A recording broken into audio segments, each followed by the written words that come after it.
Supersonic missile BrahMos के next generation पर काम हो रहा है। क्या काम हो रहा है, क्या रफ्तार है इसकी, और ब्रह्मोस जो भविष्य का होगा वो किस तरीके का होगा, ये बात करने के लिए हमारे साथ हैं group captain MK Srivastava ji.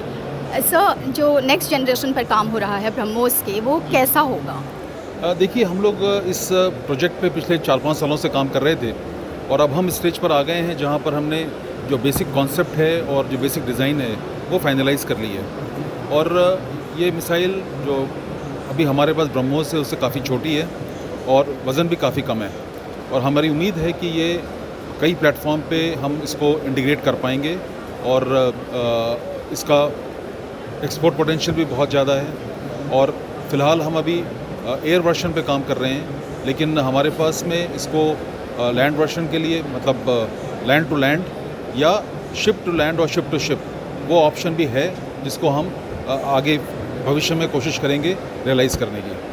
Sir, जो अभी मौजूदा ब्रह्मोस है उससे ये किस तरीके से अलग होगा जो नेक्स्ट जनरेशन है? देखिए, जब आप अपने जहाज़ में एक मिसाइल लेके जाते हैं तो आपकी जो टारगेट को किल करने की प्रोबेबिलिटी है वो, जो मान लिया एक X है, अगर आप 3 लेके जा रहे हैं तो प्रोबेबिलिटी बढ़ जाती है, पहली बात। दूसरी बात, ये तीनों मिसाइल आप अलग अलग टारगेट पर एक साथ लॉन्च कर सकते हैं, तो आप मल्टीपल टारगेट एक्वायर करने की आपकी कैपेबिलिटी है।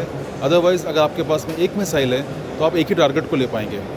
तो ये एक बहुत बड़ा कैन से मल्टीप्लायर है for the defence forces.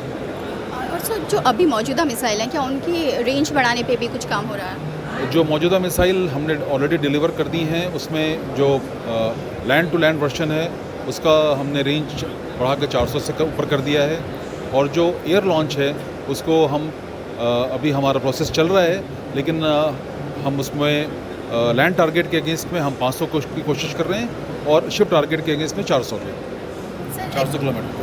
Export को लेकर भी बात हो रही है, किन किन देशों से बात हो रही है और क्या आप उम्मीद कर रहे हैं? जहाँ तक एक्सपोर्ट का सवाल है, उसमें चूँकि ये जॉइंट वेंचर है, हमने अपने रशियन पार्टनर के साथ मिलकर के कुछ कंट्रीज़ को डिसाइड किया जहाँ पर हम दोनों पॉलिटिकल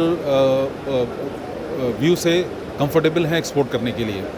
आप समझ सकती हैं कि ये मिसाइल हम यूक्रेन को नहीं दे सकते। इसी तरह से जो कंट्रीज़ दोनों देशों को सूटेबल लगे उसकी एक लिस्ट बनाई गई है और हम उन कंट्रीज़ को एक्सपोर्ट करने की कोशिश करेंगे।